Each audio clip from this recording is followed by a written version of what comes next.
प्यारे बच्चों नमस्कार, स्वागत है आपका हमारे YouTube चैनल पर। बच्चों जो आज का वीडियो होने वाला है वो होने वाला है 8th क्लास की मैथ और चैप्टर का नाम है कंपेयरिंग क्वांटिटीज़। ठीक है बेटा, आज की इस वीडियो में मैं NCERT की जो एक्सरसाइज है 7.2 इसके सभी क्वेश्चनों को एक कॉन्सेप्ट के साथ में और सिंपल तरीके से सॉल्व कराने के प्रयास करूँगा। ठीक है, तो चलिए वीडियो को स्टार्ट करते हैं। तो पहला क्वेश्चन कहता है during a sale shop offered a discount of 10% on the marked prices of all the items। एक सेल के दौरान एक दुकान क्या है, वो जो मार्क प्राइस है, ठीक है ना, मार्क प्राइस है उसके ऊपर क्या करती है 10% का डिस्काउंट ऑफर करती है। किसी भी तरह का आप आइटम वहाँ से खरीद लो। ठीक है, तो एक कस्टमर है, what would a customer have to pay for a pair of jeans. एक पेयर ऑफ जीन्स जिसका जो मार्केट प्राइस है या मार्क प्राइस है वो दिया हुआ उन्हें 1450 एंड 2 शर्ट्स, ठीक है, मार्क्ड एट ₹850 ईच। और 2 शर्ट उसने लिए जिसपे हर एक शर्ट का जो मार्क्ड प्राइस है वो 850 रुपये। तो उसको कितना देना पड़ेगा? देखो बेटा, आप पीछे ध्यान रखना, मार्क्ड प्राइस क्या होता है? जब आप मार्केट में जाते हो तो जो शॉपकीपर होते हैं या जो शॉप या शोरूम जो होते हैं वो एक पर्टिकुलर टाइप का रेट टैग लगा के रखती है, उसके ऊपर मार्क करके रखती है कि भाई उनको पता है कि हमको इतने रेट में इस आर्टिकल को या इस आइटम को बेचना है। लेकिन उसके बाद में कस्टमर को अट्रैक्ट करने के लिए वो डिस्काउंट जैसे ऑफरों को प्रोवाइड करती है आपको। ठीक है, तो डिस्काउंट देती हैं। तो डिस्काउंट जो होता है वो हमेशा मार्क प्राइस में से ही सबट्रैक्ट करा जाता है। अच्छा, इसके अलावा एक और चीज़ है, हम इसी चैप्टर में आगे पढ़ेंगे टैक्सेस के बारे में। जो चाहे हमारा वेट हो, कोई सा भी टैक्स हो या GST हो या किसी भी तरह का टैक्स हो, टैक्सेस जो होते हैं वो क्या होते हैं, ऐड होते हैं, और है ना, ऐड होते हैं तब हमारी एक बिल अमाउंट बनती है। और जबकि डिस्काउंट जो होते हैं वो हमेशा सबट्रैक्ट होते हैं हमारे मार्क प्राइस में से, तब हमारा बिल अमाउंट बनता है। ठीक है, तो चलिए बेटा क्वेश्चन नंबर पहले को हम सॉल्व करने की कोशिश करते हैं। तो सॉल्यूशन देखो बेटा, फटाफट सॉल्यूशन देखो बेटा। तो पहले तो हम बात करते हैं कि एक पेयर ऑफ जीन्स का मार्क प्राइस कितना है। ठीक है, तो देखो बेटा, mark price of a pair of jeans equals to rupees कितने हैं बेटा, 1450। ठीक है, और मार्क प्राइस ऑफ 2 शर्ट्स का कितना हो जाएगा, रुपीज़ में क्या हो जाएगा 850 इंटू 2, यानी ये हो जाएगा रुपीज़, ये 0 और 10 1 और 8 दूनी 16 और 1 17। ठीक है, तो टोटल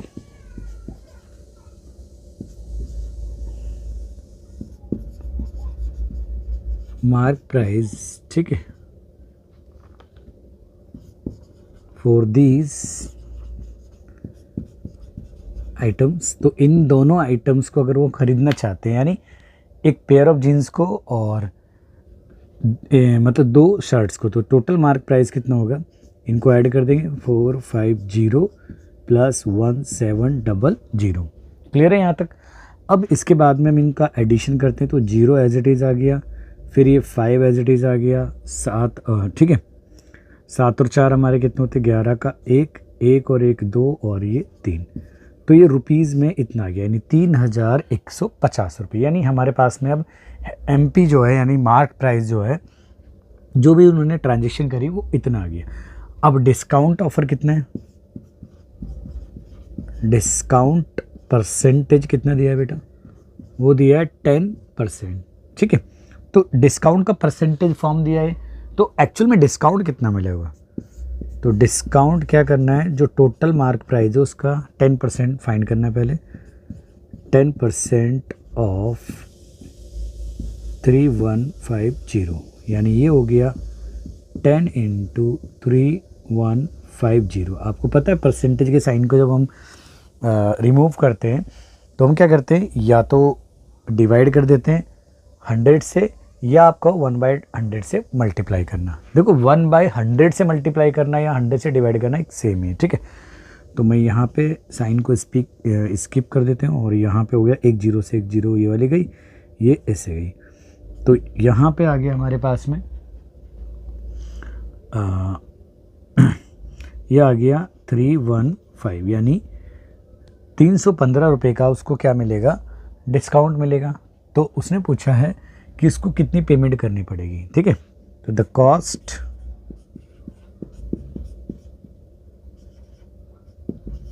पेड बाय, ठीक है ना, कस्टमर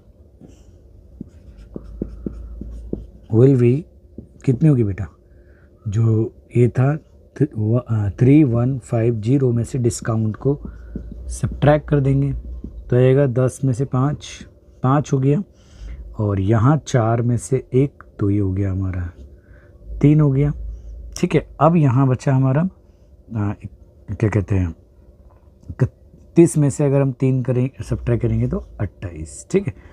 तो ये देना पड़ेगा उसको मार्क, यानी 2835 रुपये, ठीक है।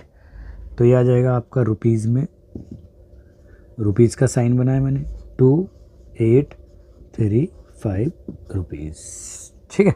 तो इतनी अमाउंट उसको बिल में पे करनी पड़ेगी।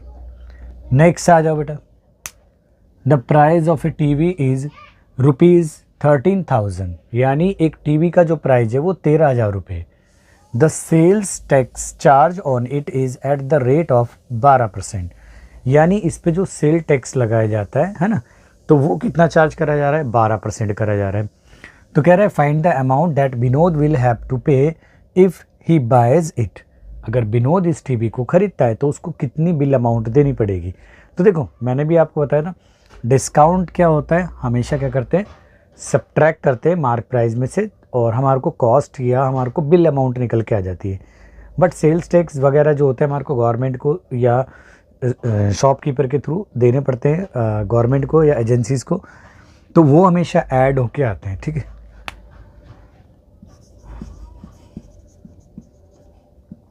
सॉल्यूशन देखो तो प्राइस ऑफ टीवी क्या है बेटा,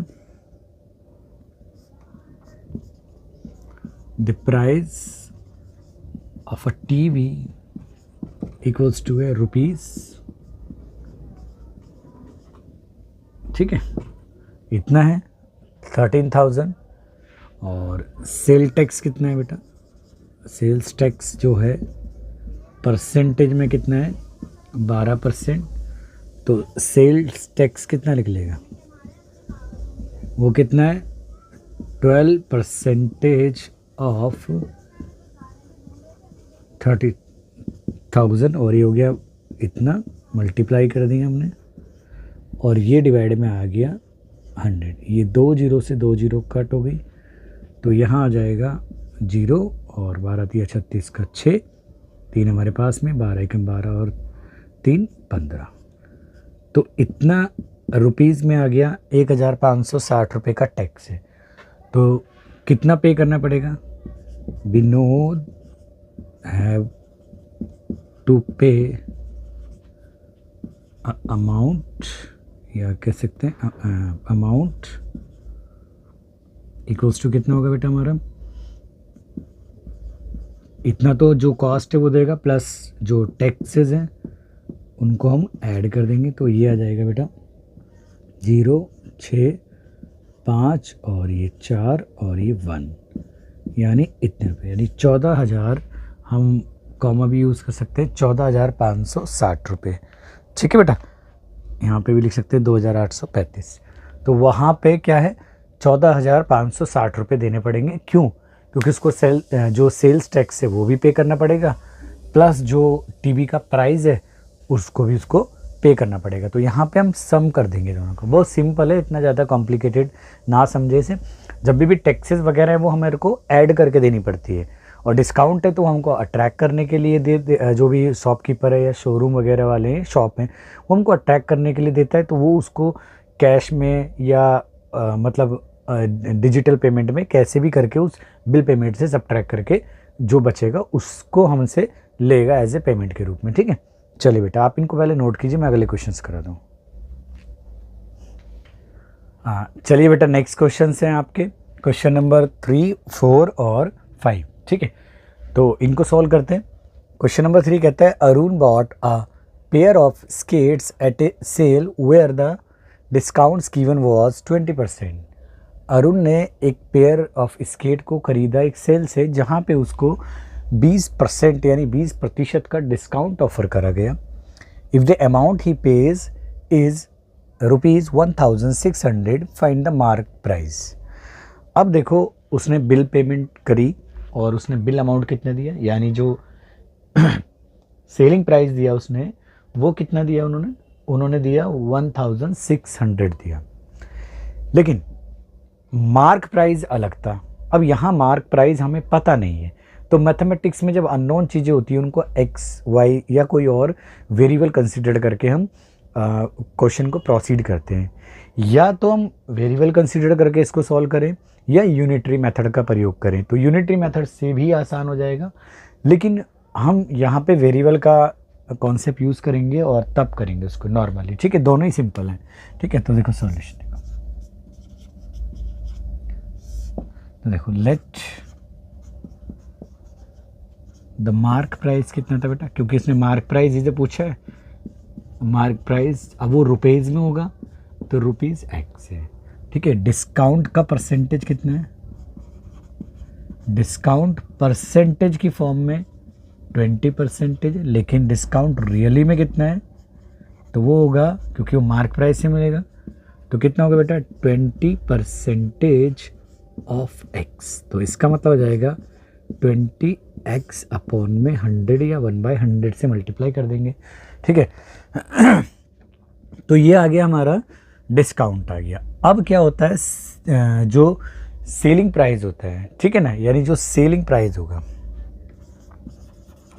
सेल प्राइस उसने कितना दिया होगा, वो होगा मार्क प्राइस में से क्या सब्ट्रैक्ट करा होगा भाई, डिस्काउंट ही तो सब्ट्रैक्ट करा होगा, ठीक है। तो सेल प्राइस इन्होंने दिया हुआ है, वो कितना दिया हुआ है 1600, और मार्क प्राइस हमने क्या माना है एक्स, डिस्काउंट कितना है 20x अपॉन में 100, सही है। जिसके नीचे कुछ नहीं होता फ्री में 1 लगा सकते हैं हम, और ये हमारा इतना ही यहाँ रहा, तो ये हो जाएगा क्रॉस भी कर सकते हैं हम, और ये हो जाएगा 20x अपॉन में आपस में मल्टीप्लाई करेंगे तो 100। तो यहाँ आज ये मैंने इस वाले पोर्शन को एज इट इज़ लिख दिया, और यहाँ पे सब्ट्रैक्शन प्रोसेस हो रही है, तो यहाँ पे 80x बचेगा और डिनोमिनेटर में हमारा 100 रहेगा। अब हमें यहाँ पे इक्वेशन वही लीनियर इक्वेशन बन गई है 1 वेरिएबल में, तो हमें x की वैल्यू को फाइंड करना है, तो हम क्रॉस भी कर सकते हैं या डायरेक्ट x को वहीं छोड़ो, तो जो डिवाइड में होता है वो सामने जाके मल्टीप्लाई में चला जाएगा, और जो मल्टीप्लाई में होता है इधर आके दूसरे साइड में वो डिवाइड में आ जाएगा। अब इस 0 से हम इसकी कट कर सकते हैं इसको, और ये 8 1 जा और 8 2 जा, तो मल्टीप्लाई करेंगे तो x इक्वल्स टू आ जाएगा 2000, वो भी रुपीज़ में, ठीक है। तो हैंस मार्क प्राइस वॉज ₹2000, ठीक है बेटा। तो इतनी रुपीज़ जो थी वो मार्क प्राइस था, तो उसके ऊपर उन्होंने 20% का ऑफ़र प्रोवाइड करा, ठीक है। तो 20% का ऑफ़र दिया, तो आप वैसे भी लगा लो 2000 का 20% कितना होगा, ठीक है 400 होगा, तो 2000 में से हम 400 रुपये को सब्ट्रैक्ट करेंगे तो 1600 रुपये आएगा, तो वो सेल प्राइस था हमारा, ठीक है। यानी जो उसने, या कॉस्ट प्राइस बोल सकते हैं यहाँ पे, तो ठीक है, यानी जो सेल प्राइस उसने बेचा या हमने उसने किस में ख़रीदा उसमें वही है, ठीक है। अब यहाँ देखो बेटा नेक्स्ट क्वेश्चन कहता है I purchased a hair dryer for ₹5400 including 8% VAT एक टाइप का टैक्स है, ठीक है। तो यहाँ पे एक ना हेयर ड्रायर खरीदा गया जो जिसको कितना पे करना पड़ा उसके लिए हमारे को कॉस्ट प्राइस तो हमें पता नहीं, लेकिन जो टोटल अमाउंट क्या दी उन्होंने वो दी 5400, जिसके अंदर में परसेंट क्या था, वेट था। तो वो कहता है कि find the price before VAT was added. VAT add करने से पहले जो प्राइस था वो फाइंड करना है। तो सॉल्यूशन देखो बेटा,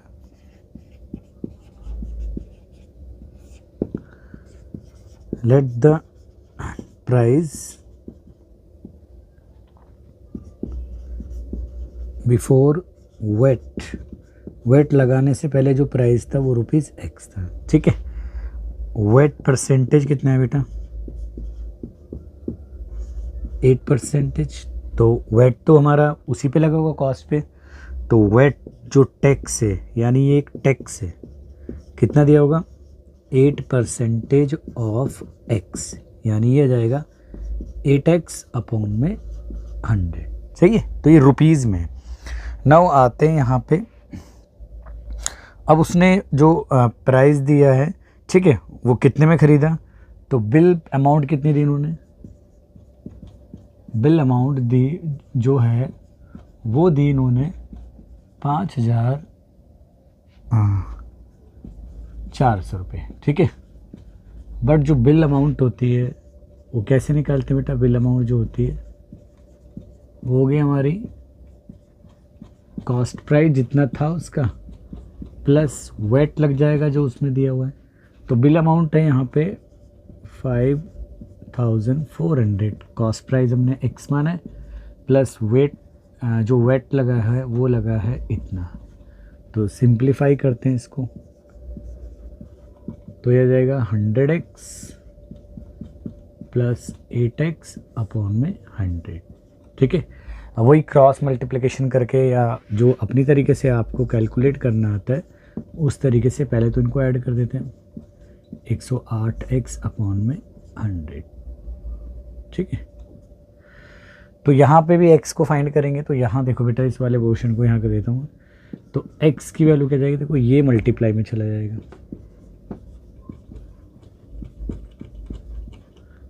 और बाकी वो 108 डिवाइड में आ जाएगा। ठीक है, तो यहाँ पे कट हो रहा है। जो 54 की जो टेबल है वो अगर आप 2 टाइम कैलकुलेट करो तो 108 आता है, और यहाँ पे 2 0 इधर पीछे वैसे लग रही। अब क्या कर सकते हैं, इसको हम डिवाइड कर सकते हैं किसे, 2 से, तो ये 5 हो जाएगा और ये 0। अब मल्टीप्लाई करें तो ये आ जाएगा 5,000। ठीक है, तो हैंस बोल सकते हैं हम, हैंस कॉस्ट बिफोर वेट से पहले की जो कॉस्ट थी वो कितनी थी बेटा, ₹5,000। ठीक है बेटा, तो 5,000 रुपीज़ थी जो वेट लगने से पहले जो कॉस्ट थी। ठीक है, सिंपल था, बस हमें वही करा हमने। बिल अमाउंट क्या होता है, एक्चुअली में कॉस्ट प्राइस होता है, और ये हमारी क्या था, जो मैंने लेट द प्राइस बोला ना, ये कॉस्ट प्राइस है। ठीक है, यानी ये क्या है, कॉस्ट प्राइस ही है। ठीक है, ठीक है, आई थिंक सिंपल था क्वेश्चन, समझ में आ गया होगा। अगले क्वेश्चन की तरफ मूव करते हैं, और ये लास्ट क्वेश्चन है इस एक्सरसाइज का। ये कहते हैं an article was purchased for ₹1239, यानी 1239 में एक आर्टिकल को खरीदा रहा, और इंक्लूडिंग GST ऑफ 8%। तो ये बिल अमाउंट हो गई, यानी जहाँ पे टैक्स इंक्लूड हो गया तो वो बिल अमाउंट है। तो यानी बिल अमाउंट में कितनी हो गई, 1,239 रुपये। And find the price of the article before GST was added. तो GST ऐड करने से पहले कॉस्ट प्राइस जो था वो निकालना है। तो बिल्कुल ऊपर वाले का भैया, यानी ये जो क्वेश्चन नंबर हमारा 4 है ना, उसी का ब्रदर है। बस यहाँ पे टैक्स का जो मोड है वो चेंज हुआ है, वहाँ पे बैट लिया जा रहा था, यहाँ पे GST लिया जा रहा है। ठीक है, तो देखो सॉल्यूशन,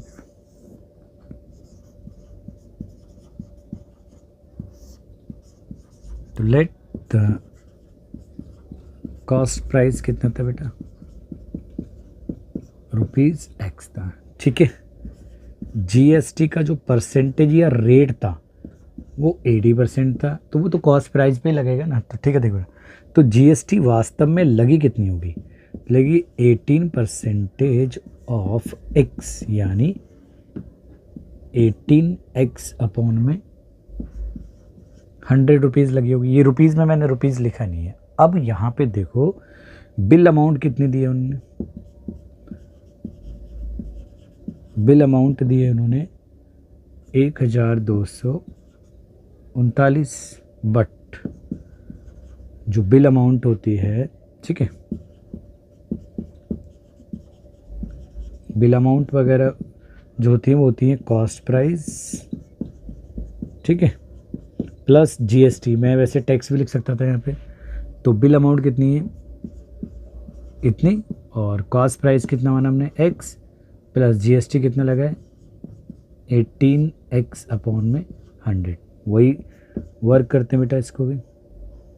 तो ये हो जाएगा 100x प्लस 18x अपॉन में ये 100 हो जाएगा, ठीक है। तो यहाँ मल्टीप्लाई कर देंगे, इतना आ जाएगा, और उधर हो जाएगा 118x। यहाँ आ जाते हैं बेटा, बाकी कैलकुलेशन थोड़ा स्पेस बनाते हैं, ठीक है। तो ये आ जाएगा, x की वैल्यू आ जाएगी यहाँ पे 1239 इंटू 100 अपॉन में, ये आ जाएगा 118। ये 2 से सिंपल तरीके से कट हो रहा है, 2 6 2 हमारा कितना हो जाएगा 1 हो जाएगा, ठीक है। 2 6 टाइम में, 2 1 टाइम में, और 2 कितने टाइम में जाएगा 9 टाइम में, और आगे ये 100 भी मल्टीप्लाई हो रहा है, तो 2 कितने में जाएगा 5 टाइम में, और ये 0 आ जाएगा, ठीक है। ये मैंने इसको भी मल्टीप्लाई करके कर दिया है, ठीक है ना। और यहाँ बचेगा हमारा 2 5 और 2 9, यानी ये आ गया एक्चुअली में 161 और 950 डिवाइडेड बाय 59। अब यहाँ पे हम देखो बेटा क्या करा है मैंने, 100 से मल्टीप्लाई करके उसको टोटल को डिवाइड करा है, ठीक है। आप अपनी तरीके से कैलकुलेट भी कर लेना उसको, ठीक है। मैं एक्चुअली में क्या करता हूँ, मल्टीप्लाई के साइन को हटा देता हूँ, तब आपको नीट एंड क्लीन समझ में आ जाएगा। ये ऐसे था, ठीक है, यानी ये 100 की मल्टीप्लाई इसमें मैंने कर दी है, ठीक है। तो ये आ जाएगा हमारा टोटल कट करने में इतना आ गया, ठीक है। अब ठीक है, बिल्कुल नॉर्मल है। अब यहाँ पे मेरे को डिवाइड करनी है 61950 की 59 से, तो स्पेस क्रिएट करने की कोशिश करते हैं। चलो यहीं पे डिवाइड करने की कोशिश करते हैं। तो यहाँ आ जाएगा 61950, और ये आ जाएगा 59 से 1 टाइम हो जाएगा, बचेगा 2, और ये आएगा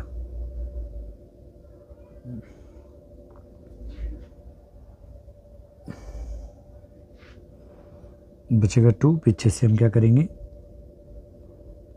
9 कर नोट करेंगे तो जाएगा नहीं इससे, तो 0 लगा देंगे। अब 5 नोट करेंगे तो ये 5 टाइम में जा रहा है, तो 295, और यहाँ बचेगा हमारा 0, तो वो 0 अब यहाँ पे रखेंगे नहीं, यहाँ रख देते हैं। तो ये आ गया हमारा x = 1 0 और 5 0, हैंस कॉस्ट प्राइस आ गया ₹1050, ठीक है। आई होप आपको क्वेश्चन समझ में आए होंगे। तो thanks for watching this video. मिलते हैं इस वीडियो के नेक्स्ट पार्ट में। जब तक अपना ध्यान रखें और प्रैक्टिस करते रहें, और वीडियो को ज़्यादा से ज़्यादा शेयर करें। चलिए।